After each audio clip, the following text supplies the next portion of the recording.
Judges chapter 5.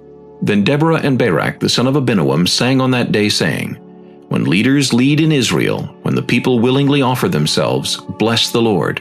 Hear, O kings, give ear, O princes. I, even I, will sing to the Lord. I will sing praise to the Lord God of Israel. Lord, when you went out from Seir, when you marched from the field of Edom, the earth trembled and the heavens poured, the clouds also poured water. The mountains gushed before the Lord, this Sinai before the Lord God of Israel.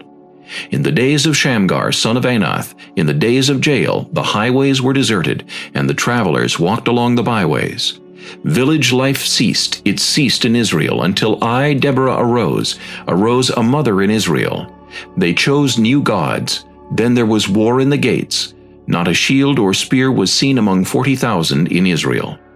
My heart is with the rulers of Israel, who offered themselves willingly with the people. Bless the Lord. Speak, you who ride on white donkeys, who sit in judges' attire, and who walk along the road. Far from the noise of the archers, among the watering places, there they shall recount the righteous acts of the Lord, the righteous acts for his villagers in Israel. Then the people of the Lord shall go down to the gates. Awake, awake, Deborah! Awake, awake, sing a song! Arise, Barak, and lead your captives away, O son of Abinoam. Then the survivors came down, the people against the nobles. The Lord came down for me against the mighty. From Ephraim were those whose roots were in Amalek, after you, Benjamin, with your peoples. From Machir rulers came down, and from Zebulun those who bear the recruiter staff. And the princes of Issachar were with Deborah. As Issachar, so was Barak sent into the valley under his command. Among the divisions of Reuben, there were great resolves of heart. Why did you sit among the sheepfolds to hear the pipings for the flocks? The divisions of Reuben have great searchings of heart.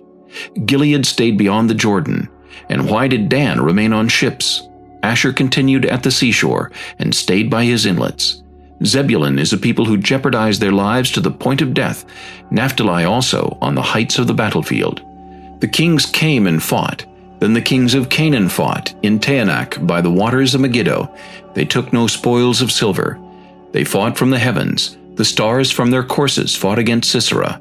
The torrent of Kishon swept them away, that ancient torrent, the torrent of Kishon. O my soul, march on in strength.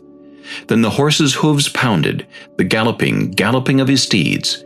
Curse Miraz, said the angel of the Lord, curse its inhabitants bitterly, because they did not come to the help of the Lord against the mighty.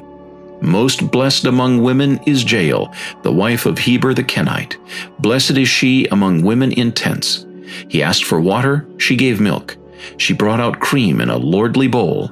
She stretched her hand to the tent peg, her right hand to the workman's hammer. She pounded Sisera, she pierced his head, she split and struck through his temple. At her feet he sank, he fell, he lay still. At her feet he sank, he fell. Where he sank, there he fell dead. The mother of Sisera looked through the window and cried out through the lattice. Why is his chariot so long in coming? Why tarries the clatter of his chariots? Her wisest ladies answered her. Yes, she answered herself. Are they not finding and dividing the spoil? To every man a girl or two? For Sisera, plunder of dyed garments, plunder of garments embroidered and dyed, 2 pieces of dyed embroidery for the neck of the looter. Thus let all your enemies perish, O Lord, but let those who love him be like the sun when it comes out in full strength. So the land had rest for 40 years.